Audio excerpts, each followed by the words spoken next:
There was this young couple, Juma and Aisha. Juma was a software engineer who got an amazing job opportunity in Dubai, while Aisha stayed back running her small boutique in Westlands. At first, their love was strong. They'd video call every night, sharing dreams over chai. But as months turned into years with no clear plan to reunite, the distance began to eat away at them. Juma got caught up in his new life, and Aisha felt lonely and resentful. Whispers from friends turned into doubts. Is this even real for them anymore? It was like their relationship was on autopilot, drifting aimlessly across the Indian Ocean. But one day after a heartfelt church service, they decided to set a firm end date, and Juma would wrap up his contract in 18 months and move back. That simple act reignited their spark, and today they are married and they have a little one, living happily in Lavington. Without a destination, even the strongest ship can lose its way. This story hits home because long-distance relationships are sometimes unavoidable, maybe for school, work, or family. But when they are indefinite, like a situationship on cruise control, they can lead to heartbreak, emotional burnout, and even temptations. Scripture tells us in Proverbs 13:12, hope deferred makes the heart sick, but a desire fulfilled is a tree of life. And there is an African proverb that says, where there is a will, there is a way. It reminds us that if you truly value your connection, you'll plan a path to close the gap. Today, let's share 4 key reasons why setting an end date to a long-distance relationship is crucial, even backed by scripture, whether you're dating or you're married. Number 1, it provides hope and reduces anxiety. First off, an open-ended long-distance setup can breed anxiety and despair because there's no light at the end of the tunnel. Setting a date gives you something to look forward to, turning uncertainty into excitement. Think about it for one moment. Counting down months feels way better than wondering if it will ever end. Proverbs 13:12 says, hope deferred makes the heart sick, but a longing fulfilled is a tree of life. God doesn't want us wallowing in endless waiting. He designed us for fulfillment. So pick a realistic timeline, maybe 6 months or a year, and watch how it eases the emotional load. Number 2, it strengthens commitment and accountability. Without an end date, it's easy for commitment to fade. Life pulls you in different directions, and before you know it, you're both living separate lives.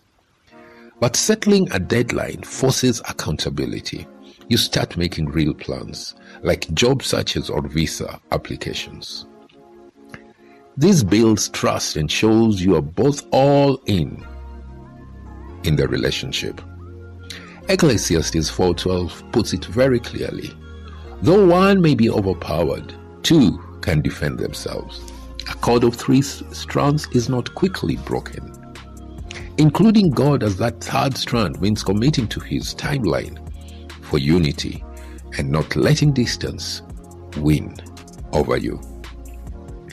Number 3, it encourages better communication and planning. An end date sparks proactive communication instead of vague someday talks. It enables you to discuss logistics, finances, moves, even kids if you're married. This prevents resentment and keeps the flame alive through shared goals. Proverbs 16:9 says, in their hearts humans plan their course, but the Lord establishes their steps. Planning isn't about controlling everything. It's about stepping out in faith, trusting God to guide. Couples who do this often find their bond deeper because you're teaming up against the distance. Number 4, it aligns with God's design for togetherness. God created relationships for companionship, not perpetual separation. Genesis 2:24 tells us that is why a man leaves his father and mother and is united to his wife, and they become one flesh. Long distance is a season, not a lifestyle. Setting an end date honors that unity, preventing drift into sin or complacency.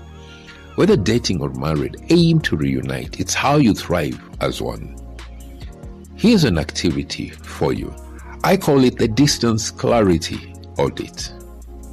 Each partner separately answer these questions. When do I realistically expect us to close the distance? What conditions must be met before that happens? Am I emotionally prepared for that timeline? If nothing changes in 2 years, will I still be okay? Come together and compare the answers. If your timelines are different by years and not months, you need a serious conversation, because clarity reveals compatibility. My friend, couples in long-distance relationship must set an end date in sight. It's about hope, commitment, planning, and God's design. If you are in one, don't let it ride on autopilot. Steer towards a reunion. Because distance should serve destiny and not replace it. Therefore, if your long-distance relationship has no plan, make one, for delay without direction will lead you to a quiet distraction. Thank you.